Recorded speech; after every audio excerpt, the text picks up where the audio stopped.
Bismillahirrahmanirrahim. Assalamualaikum warahmatullahi wabarakatuh. Perkenalkan, nama saya Muhammad Irfanur Rahman dari program studi pendidikan jasmani kelas B Etika Islam. Di sini saya akan memaparkan sebuah materi, yaitu etika berdiskusi dan bermusyawarah. Di sini ada pendahuluan. Definisi musyawarah berasal dari kata syawara atau mengeluarkan madu dari sarang, yang berarti proses menyaring pendapat terbaik untuk mencapai kemaslahatan.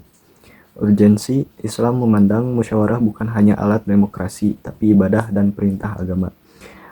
Landasan kisah surah Asy-Syura ayat 38 memuji orang-orang yang urusannya diputuskan melalui musyawarah. Selanjutnya, landasan teologis atau Al-Quran.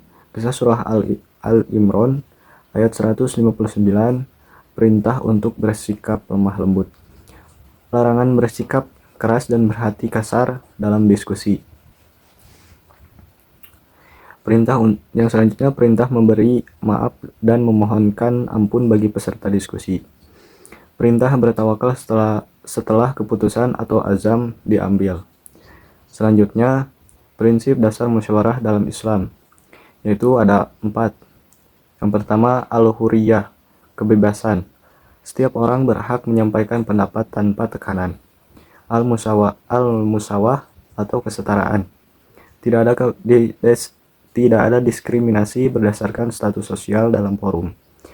Yang ketiga, al-adalah atau keadilan. Keputusan harus berpihak pada kebenaran, bukan suara terbanyak yang batil. Yang keempat, al-amanah. Pendapat yang disampaikan harus didasari ilmu, bukan bahwa nafsu. Selanjutnya, adab sebelum berdiskusi. Yang pertama, niat yang ikhlas, yaitu berdiskusi untuk mencari kebenaran atau al-haq, bukan untuk menang atau pamer kepandaian. Yang kedua, persiapan ilmu, yaitu tidak berbicara tanpa dasar literatur atau fakta yang valid. Dalam kisah Al-Isra ayat 36 dijelaskan al-ayah.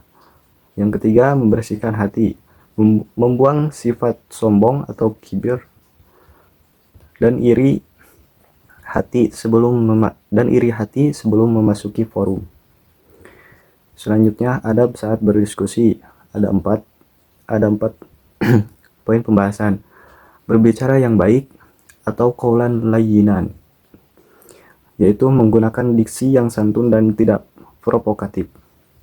Yang kedua, mendengarkan dengan seksama, yaitu menghargai orang yang sedang bicara atau budaya listening sebelum speaking. Yang selanjutnya, yang ketiga, menghindari jidal atau debat kusir. Rasulullah SAW menjanjikan rumah di pinggir surga bagi orang yang meninggalkan debat meskipun ia benar. Yang keempat, fokus pada masalah, bukan pribadi, yaitu tidak melakukan serangan personal atau ad hominem. Selanjutnya, etika menghadapi perbedaan pendapat atau ikhtilaf. Yang pertama, tasanuh atau toleransi, menyadari bahwa perbedaan pemikiran adalah sunnatullah. Yang kedua, husnuzon atau berprasangka baik, yaitu menganggap pendapat orang lain memiliki dasar yang mungkin belum kita pahami. Yang ketiga, kaidah fikih, pendapatku benar tapi mengandung kemungkinan salah. Pendapat orang lain salah tapi mengandung kemungkinan benar, yang disebutkan Imam Syafi'i. Selanjutnya, larangan dalam berdiskusi, saling mencela atau tashkhis, menggunakan kata-kata kasar atau julukan buruk, memotong pembicaraan, tindakan yang dianggap tidak beradab dalam tradisi Islam.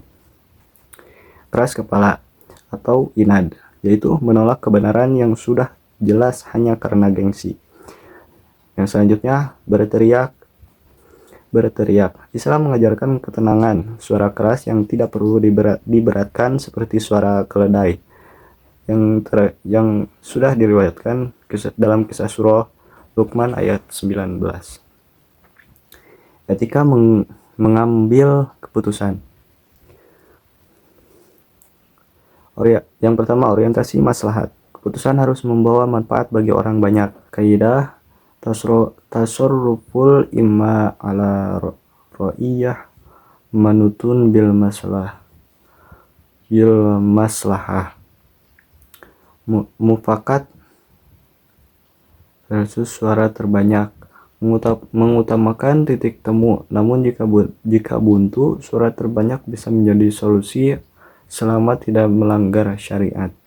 Lapang dada. Semua pihak harus mendukung hasil keputusan meskipun pendapat pribadinya tidak terpilih. Selanjutnya, implementasi di era digital atau e-musyawarah.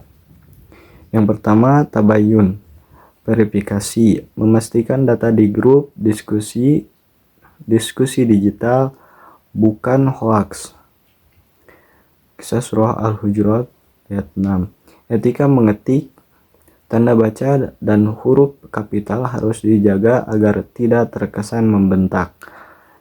Yang selanjutnya, menjaga ruang publik. Tidak berdebat hal sensitif di kolom komentar yang bisa memicu fitnah. Selanjutnya, penutup dan kesimpulan. Kesimpulan, musyawarah dalam Islam adalah sarana pemersatu umat, bukan pemecah belah. Kekuatan sebuah keputusan terletak pada keberkahan adab saat prosesnya berlangsung. Adapun quotes di sini, kebenaran yang tidak terorganisir dengan adab akan dikalahkan oleh kebatilan yang terorganisir dengan baik. Terima kasih. Semoga video pemaparan materi tentang etika Islam ini bermanfaat untuk kita semua. Saya Muhammad Irfan. Sampai jumpa di video selanjutnya. Assalamualaikum warahmatullahi wabarakatuh.